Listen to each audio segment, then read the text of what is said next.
আপনাদের সামনে তুলে ধরছি আরও একটি নতুন প্রসঙ্গ, গামারি নদী।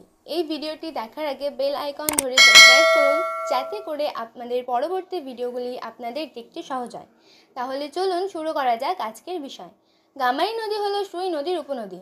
গামারি নদীটি মূলত একটি দক্ষিণ বাহিনী এবং গতিপথের আনুমানিক দৈর্ঘ্য 54 কিলোমিটার।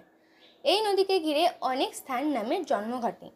বাংলাদেশ থেকে এই নদী উৎপত্তি হয়ে হেমতাবাদ থানার ভানইল গ্রামে প্রবেশ করে কোয়ালতোড়, তরিমানপুর, নওদা, কোঠাগ্রাম, পিরোজপুর, কৃষ্ণবাটি, কেষ্টপুর হয়ে কালিয়াগঞ্জ থানায় প্রবেশ করে।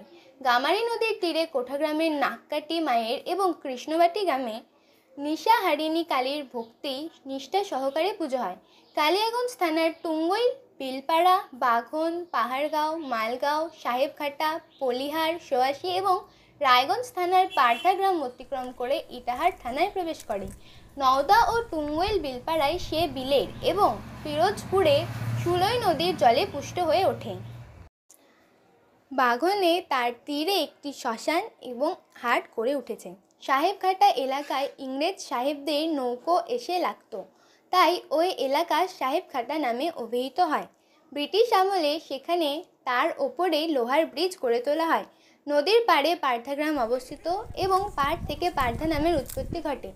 ইটাহার থানায় গামারি নদী পূর্ব দিকে বেতর, সোনাপুর, নধনা, রানীপুর, বাগবাড়ি, ইটাহারে এসে 34 নং জাতীয় সড়কের তলদেশ দিয়ে প্রবেশ করে।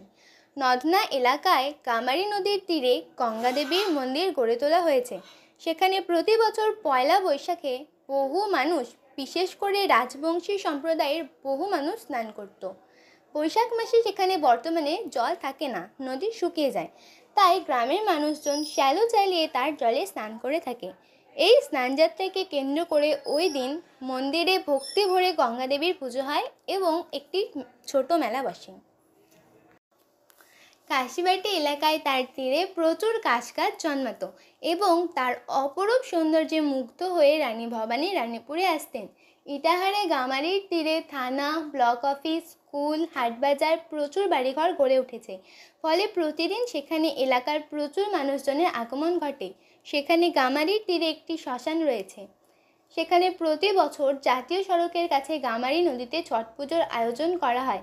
ইটাহার থেকে সে বিধিবাড়ি, পাইকপাড়া, পোরশা, দিগনা, ছিলিমপুর, কালোমাটি, দলদলিয়া চক মাঠ হয়ে বড়ট মৌজার কচুয়া ঘাটের অদূরে পশ্চিমমুখী হয়ে সুই নদীর সাথে মিলিত হয়। পাইকপাড়া এলাকায় তার ওপরে পাকা সেতু গড়ে তোলা হয়েছে। পূর্বে সেখানে কাঠের সেতু ছিল। প্রাচীনকালে গামারি নদীর তীরে পোরশায় জনবসতি ছিল। সেখানে দুই প্রাচীন ঢিবি থেকে বহু প্রাচীন মূর্তি উঠে আসে। বড়ট মৌজার কচুয়া ঘাটে এই নদীর সঙ্গমস্থলে পবিত্র স্থানে ঈদগাহের প্রতিষ্ঠা ঘটে। এই নদীর গর্ভদেশে কৃষিজমি, রাস্তা, বাড়িঘর গড়ে ওঠার কারণে সে তার স্রোতধারা হারিয়ে অস্তিত্বের সংকটে পড়েছে। তবে একসময় এলাকার মানুষজনের অর্থনৈতিক ও ধর্মীয় জীবনে এই নদীর বিশেষ অবদান ছিল। এই ভিডিওটি দেখার জন্য আপনাদের সকলকে ধন্যবাদ জানাই।